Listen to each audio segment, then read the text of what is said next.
Olá, pessoal! Hoje nessa aula vamos trabalhar os hebreus, né? Também uma civilização da Antiguidade Oriental, né? E que deixou marcas profundas, né? Na cultura ocidental, né? Haja visto que a cultura hebraica ela é fortemente influenciadora no judaísmo e no cristianismo, né? Então, vamos à frente aqui, né, com a localização geográfica, né?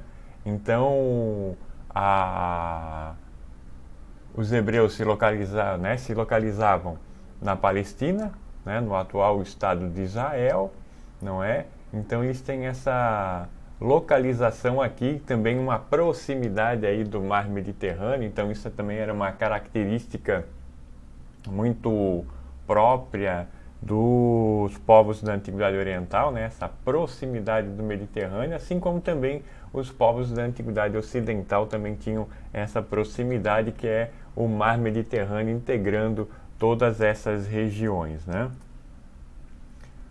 Os antigos hebreus, então, um povo nômade de origem semita que viveram, né, a princípio na Mesopotâmia.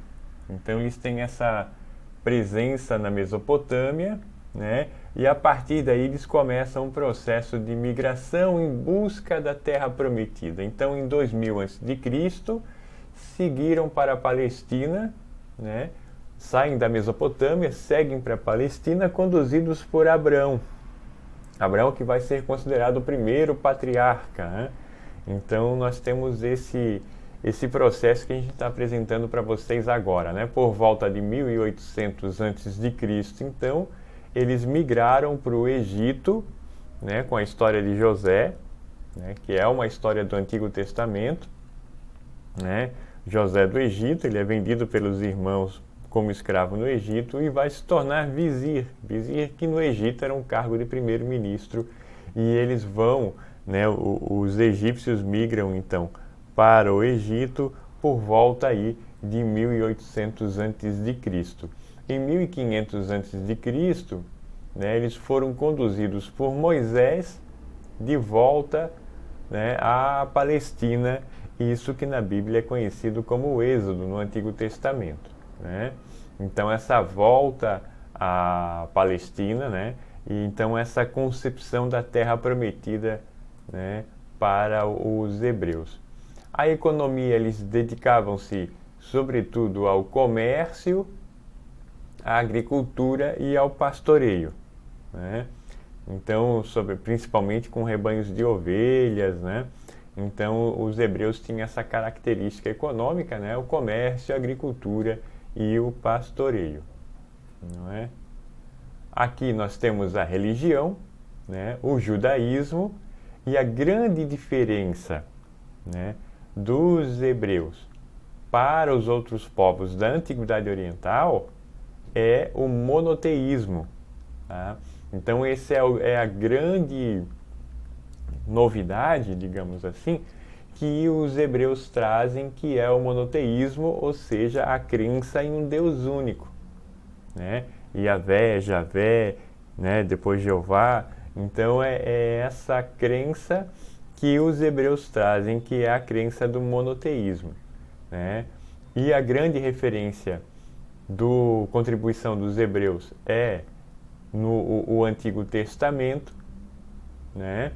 O Antigo Testamento na Bíblia cristã. Então, os hebreus trazem uma influência ao judaísmo e ao cristianismo também, né? Há uma influência aí no cristianismo, tanto que a Bíblia cristã traz o Antigo e o Novo Testamento. Então, o Antigo Testamento é essa narrativa da história dos hebreus, né? Então tem lá a Gênesis, né? No livro da Gênesis, Adão e Eva, Noé, né? A história do Êxodo com Moisés, né? E aqui também os 10 mandamentos é um princípio, né, advindo dos hebreus, né? Quando da fuga do Egito, né, e a ida para a Terra Prometida, para a Palestina, aí o momento que Moisés recebe os 10 mandamentos. Então é nesse processo ali de 1500 antes de Cristo, né? Então é esse processo aí, pessoal.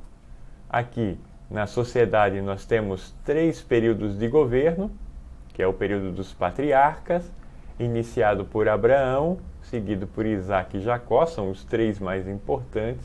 Depois, o período dos juízes, né, com Sansão, Otoniel, Gideão e Samuel. Esses são os que se destacaram mais nesse período dos juízes. E o período dos reis, né, destacando-se aí Saul, Davi e Salomão. Né? Lembrando que Davi é o Davi que venceu o gigante Golias, né? E Salomão é conhecido pelas minas do rei Salomão, né?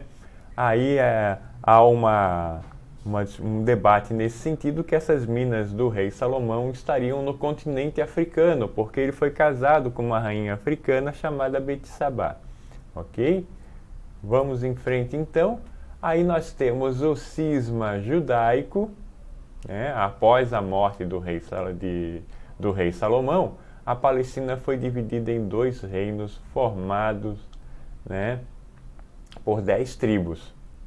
Então essas tribos ficaram, né, 12 tribos, né, porque elas ficaram divididas com as 10 tribos de Israel e as 2 tribos de Judá, né?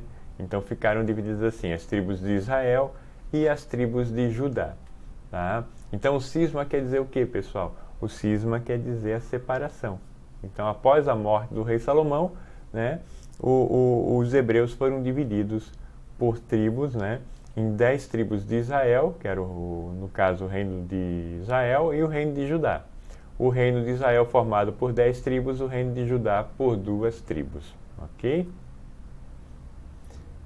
Então, nós temos também a diáspora judaica, a diáspora que é a dispersão, né? A migração forçada. A diáspora tem essa expressão, é quando ocorre uma migração forçosa, por catástrofe natural, por guerra, por invasões ou coisa parecida. Então ela acontece assim, né? Então nós podemos citar 2 aqui, que é a de 586 a.C., ocorre a primeira deportação dos hebreus para a Babilônia. Então eles voltam para a Mesopotâmia, para a cidade da Babilônia, em 586 a.C.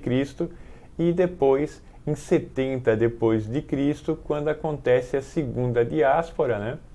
A segunda deportação, tá? Que aí os hebreus se espalham por várias partes do mundo, e isso acontece quando os romanos já haviam ocupado a região da Palestina, e em 70 depois de Cristo eles expulsam os hebreus, né, da região da Palestina, que era a época 70 depois de Cristo, dominada pelos romanos, ok?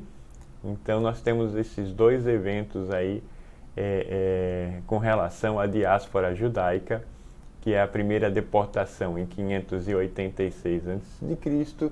e a segunda deportação em 70 depois de Cristo, né? Então isso aqui, pessoal, são os elementos, né, assim, principais para a gente entender um pouco da história do povo hebraico, que vai dar origem ao povo judeu, que vai dar origem ao judaísmo e que tanto influenciou o cristianismo também, né? No que diz respeito à Bíblia cristã, né, tem essa influência judaica no Antigo Testamento, o monoteísmo, ok? Então são essas características fundamentais aí da história dos hebreus, ok? Então a nossa aula fica por aqui. Um abraço a todos e até mais.